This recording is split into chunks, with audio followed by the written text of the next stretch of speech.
जय Shri Krishna. Hariom Sharma money tips YouTube channel पर आप सभी का स्वागत है। कृष्ण जन्माष्टमी की आप सभी को हार्दिक शुभकामना। कृष्ण भगवान के जन्म की इस कथा का श्रवण करने से भगवान कृष्ण का आशीर्वाद प्राप्त होता है। भगवान के सामने दीपक जलाएं और हाथ में पुष्प लेकर के इस कथा का श्रवण करें। भाद्रपद कृष्ण अष्टमी को श्री कृष्ण जन्माष्टमी का उत्सव मनाया जाता है, क्योंकि यह दिन भगवान श्री कृष्ण का जन्म दिवस है। इसी दिन भगवान का अवतार हुआ था। इसी तिथि की घनघोर अंधेरी रात को रोहिणी नक्षत्र में मथुरा के कारागार में वसुदेव की पत्नी देवकी के गर्भ से भगवान श्री कृष्ण ने जन्म लिया था। यह तिथि उसी शुभ घड़ी की याद दिलाती है और सारे देश में बड़ी धूमधाम से कृष्ण जन्माष्टमी मनाई जाती है। बात द्वापर युग की है। द्वापर युग में बहुत ही ज्यादा राक्षस हो गए थे। अधर्म अपने चरम पर था। माता पृथ्वी परेशान हो गई और माता पृथ्वी ब्रह्मा जी के पास गई। ब्रह्मदेव से प्रार्थना करी तो ब्रह्मदेव माता पृथ्वी को लेकर के भगवान विष्णु के पास गए। भगवान विष्णु ने सभी देवताओं से कहा कि हे देवताओं, इस बार मेरा अवतार नहीं होगा। इस बार भगवान कृष्ण का संपूर्ण कलाओं के साथ में अवतार होगा। सभी देवता भगवान कृष्ण के पास गए और भगवान कृष्ण से प्रार्थना की तो भगवान कृष्ण का, ये देवताओं, शीघ्र में अवतार लेने वाला हूँ। आप सभी अपने अंशों से ब्रज में जाकर के अवतार धारण करो। द्वापर युग में भोजवंशी राजा उग्रसेन मथुरा में राज्य करता था। उसके अत्याचारी पुत्र कंस ने उन्हें गद्दी से उतार दिया और स्वयं मथुरा का राजा बन बैठा। कंस की एक बहन देवकी थी, जिसका विवाह वसुदेव नामक यदुवंशी सरदार से हुआ था।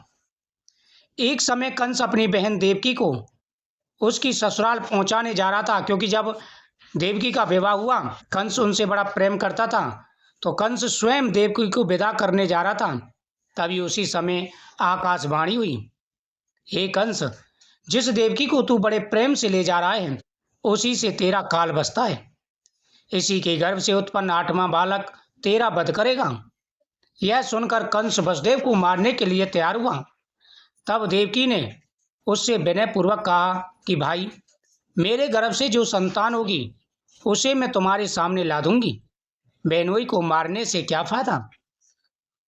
कंस ने देवकी की बात मान ली और मथुरा वापस चलाया। उसने वसुदेव और देवकी को कारागार में डाल दिया। वसुदेव देवकी एक एक करके उसने 6 संतानें मार दी। 7वीं संतान बलराम जी के रूप में हुई।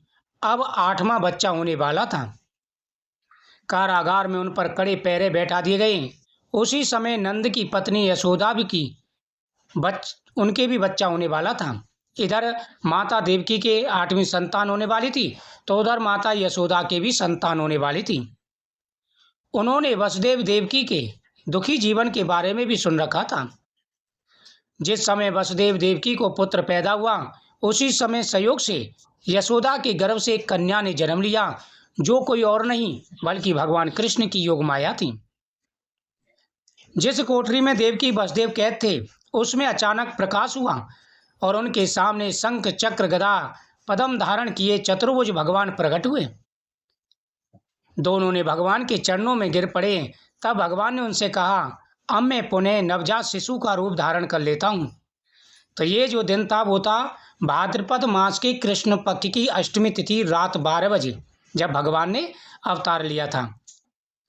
तुम मुझे इसी समय अपने मित्र नंद जी के घर वृंदावन में पहुंचाओ और उनके यहाँ जो कन्या जन्मी है उसे ले आना। भगवान ने वसुदेव जी से कहा, उसे लाकर कंस के हवाले कर दो। इस समय वातावरण अनुकूल नहीं है, फिर भी तुम चिंता ना करो।